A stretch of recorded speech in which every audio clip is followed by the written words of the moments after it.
कि माँ अपने बेटे से मिलने दिल्ली आ रही है। इस बात का पता चलते ही नरेश के दिल में हलचल मच जाती है। नरेश अपनी माँ के स्वागत की तैयारी में लग जाता कि उसकी माँ कहीं अपनी पुरानी जिद पर फिर से बैठ ना जाए। हे भगवान, इस बार बचा लो। अगले साल पक्का माँ की जिद पूरी कर दूंगा। तभी दरवाजे की घंटी बजती है। नरेश दरवाजा खोलता है तो सामने अपने मकान मालिक को देखकर हैरान हो जाता है, क्योंकि उनके साथ एक सुंदर सी लड़की भी थी। अब नमस्ते अंकल, कुछ काम था, मुझे बुला लेते। आपने क्यों कष्ट किया? अरे नहीं नहीं, इसमें कष्ट कैसा। मैं तो बस तुम्हें रीना से मिलवाने आया था। आज से रीना तुम्हारे साथ इसी फ्लैट में रहेगी। अंकल, कोई लड़का फ्लैटमेट नहीं है? एक अनजान लड़की के साथ रहना मेरे लिए थोड़ा अजीब होगा। देखो नरेश, मैं तुम्हें पहले भी बता चुका हूँ कि इस फ्लैट में तुम्हें किसी ना किसी के साथ एडजस्ट करना ही होगा, या फिर तुम अकेले पूरे फ्लैट का किराया दे दो, मैं किसी को नहीं रखूंगा। नरेश अपने मकान मालिक की बात सुन के रीना के साथ रहने के लिए तैयार हो जाता है, पर अंदर ही अंदर उसे ये बात खाने लगती है कि वो अपनी माँ को क्या जवाब देगा जब उसकी माँ रीना के बारे में उसे पूछेगी। दिन बीतने लगते हैं।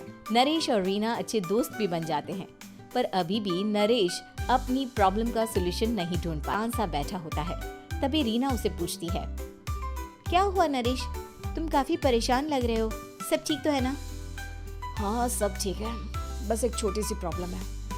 वो एक्चुअली 2 दिन बाद मेरी माँ मुझसे मिलने आ रही है। अरे तो इसमें प्रॉब्लम क्या है, ये तो खुशी की बात है। हाँ रीना, बट मेरी माँ एक जिद लेकर बैठ गई है कि मैं शादी कर लूँ, पर मैं अभी इस चीज़ के लिए तैयार नहीं हूँ। ऊपर से जब वो तुम्हें देखेगी तो 100 सवाल करेगी, क्या जवाब दूंगा? अरे इसमें कोई टेंशन वाली बात नहीं है।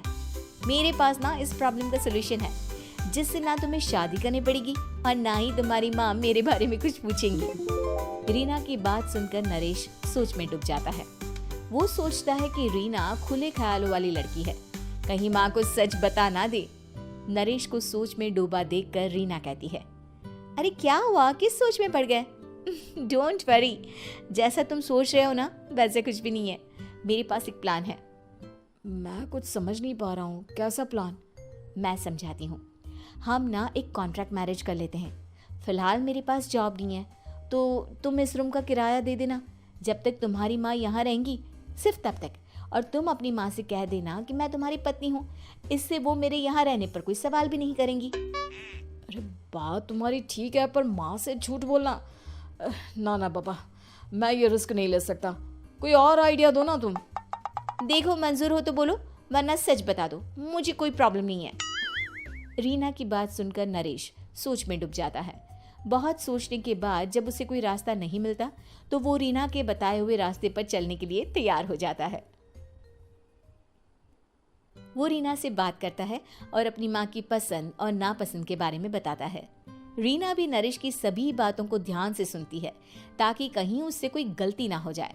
आखिर वो दिन भी आ जाता है जब नरेश की माँ उससे मिलने दिल्ली आ जाती है। नरेश अपनी माँ को फ्लैट पर लेकर जाता है। जैसे ही नरेश की माँ फ्लैट के अंदर जाती है, रीना उसके पैर छू लेती है। ये देखकर नरेश की माँ थोड़ी घबरा जाती है और नरेश से पूछती है, अरे बेटा नरेश, ये कौन है? माँ, ये आपकी बहू रीना है। माफ़ी चाहता हूँ, सब कुछ इतनी जल्दी में हुआ कि आपको बता ही नहीं पाया, इसलिए सोचा कि क्यों ना आपको सरप्राइज दिया जाए। अरे बेटा, मैं तो बस तेरा घर बसा हुआ देखना चाहती थी। हाँ, बहुत अरमान थे अपनी इकलौती बेटी की शादी को लेकर, लेकिन कोई बात नहीं, शायद किस्मत को यही मंजूर होगा। ये कहते ही नरेश की माँ रीना को गले लगा लेती है। रीना बेटिया, मेरा बेटा ना थोड़ा नादान है, पर तुम काफ़ी समझदार लगती हो, और मैं जानती हूँ कि तुम इसका बहुत अच्छे से ध्यान रखोगी। माँ आप चिंता मत कीजिए, मैं सब संभाल लूंगी। नरेश की माँ अपने बहू और बेटे के साथ खुशी खुशी रहने लगती है। दिन बीतने लगते हैं। नरेश की माँ और रीना का रिश्ता बहुत मजबूत होता चला जाता है। वो दोनों सारा दिन एक साथ रहती और खूब बातें करती। इधर साथ रहते रहते नरेश और रीना भी एक दूसरे से प्यार करने लगते हैं। दोनों को इस बात का एहसास हो जाता है, फिर भी वो इस बात को छुपा कर ही रखते हैं। एक दिन नरेश की माँ और रीना शादी के बारे में बात करने लगते हैं। रीना बिटिया, ये तो नरेश ने मुझे बिना बताए शादी कर ली। वरना मैं तो अपनी इकलौती बेटी की शादी इतनी धूमधाम से करती कि सारी दुनिया देखती रह जाती। अच्छा माँ, आप ऐसा भी क्या करती नरेश और मेरी शादी में जो दुनिया देखती रह जाती? अरे बिटिया, एक माँ के अरमान तुम अभी नहीं समझोगी।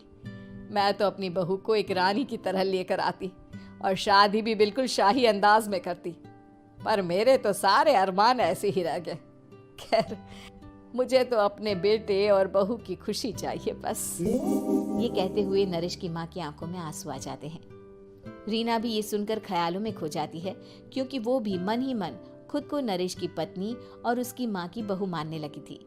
शाम को जब नरेश ऑफिस से घर आता है तो रीना खुद को रोक नहीं पाती और नरेश के सामने उसकी माँ को अपने और नरेश के रिश्ते का सारा सच बता देती है। रीना की बात सुनकर नरेश की माँ दोनों से बहुत नाराज हो जाती है और घर वापस जाने की बात करने लगती है।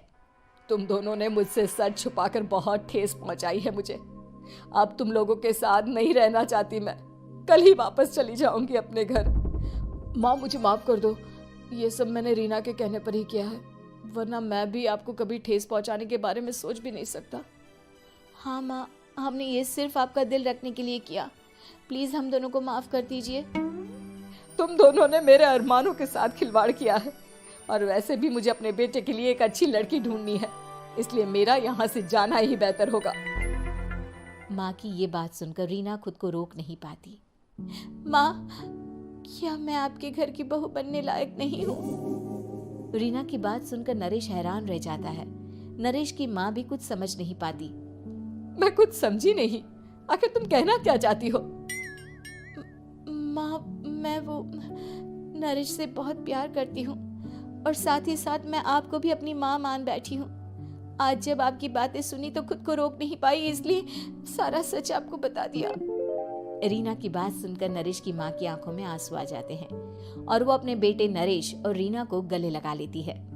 मेरे घर की बहू तो सिर्फ रीना बिटिया ही बनेगी। मैं आज ही तुम दोनों की शादी की तारीख निकलवा दूंगी, बस एक बार तुम्हारे घर वाले मान जाए। उसी दिन रीना के माता पिता भी उनके फ्लैट पर आ जाते हैं। दोनों परिवार आपस में बैठकर बातें करते हैं और शादी के लिए राजी हो जाते हैं। रीना भी कॉन्ट्रैक्ट फाड़ देती है और कहती है, सही मायने में मैं अब बहू बनूंगी।